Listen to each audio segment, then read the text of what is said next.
Welcome to Gita kitchen. ఈరోజు మనము పెసరపప్పుతో ఇడ్లీలు తయారు చేస్తాము.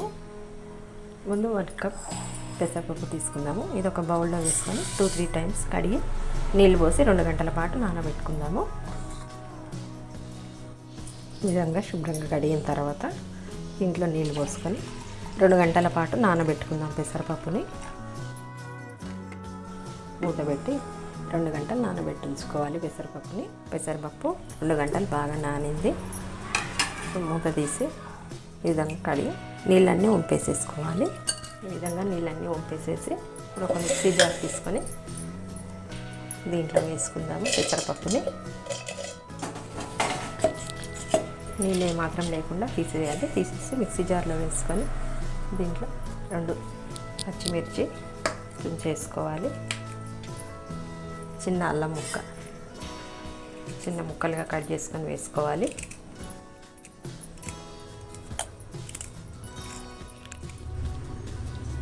స్మూత్గా బ్లెండ్ చేసుకోవాలి. మనం మిక్సీ పట్టిన పెసరపప్పుని ఒక బౌల్లో వేసుకుందాము.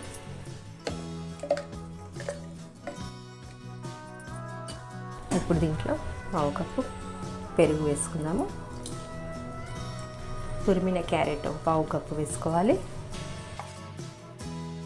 1 స్పూన్ కొత్తిమీర, 1 స్పూన్ కరివేపాకు వేసుకోవాలి. 1/2 టేబుల్ స్పూన్ సాల్ట్ వేసుకుందాము. చిటికెడు వంట సోడా వేసుకుందాము. ఇవన్నీ కలిసేటట్టు కలుపుకోవాలి. మనం మిక్సీ పట్టేటప్పుడు పెసరపప్పులో నీళ్ళు ఏమాత్రం పోయొద్దు. నీళ్ళు ఏమాత్రం పోయకుండా మిక్సీ పట్టుకుంటే కరెక్ట్గా వస్తుంది. పెరుగు పోస్తాం కదా, దాంట్లో ఇడ్లీ బ్యాటర్ లాగా కరెక్ట్గా సరిపోతుంది. ఇప్పుడు ఈ పిండిని ఇడ్లీ ప్లేట్లలో వేసుకుందాము. ముందు ఇడ్లీ ప్లేట్స్కి ఆయిల్ పెట్టుకుందాము. ఇడ్లీ ప్లేట్స్కి ఆయిల్ పెట్టుకొని ఇప్పుడు పిండిని ఇడ్లీ ప్లేట్లలో వేసుకుందాము.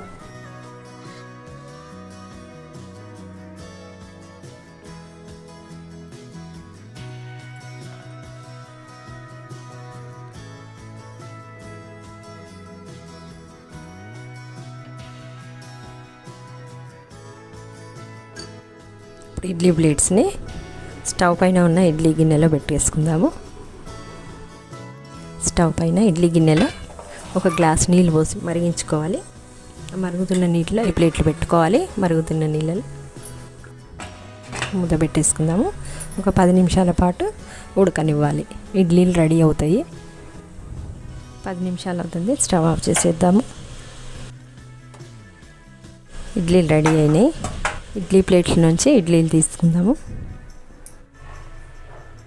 ఇడ్లీలు తీసే ముందు స్పూన్ని కొంచెం నీళ్ళతో తడిపి తీయాలి. ఈజీగా వస్తాయి ఇడ్లీలు.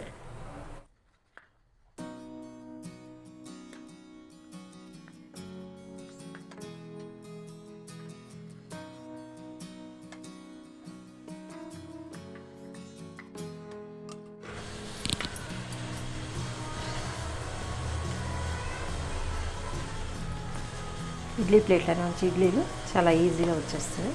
చాలా బాగా వచ్చినాయి ఇడ్లీలు.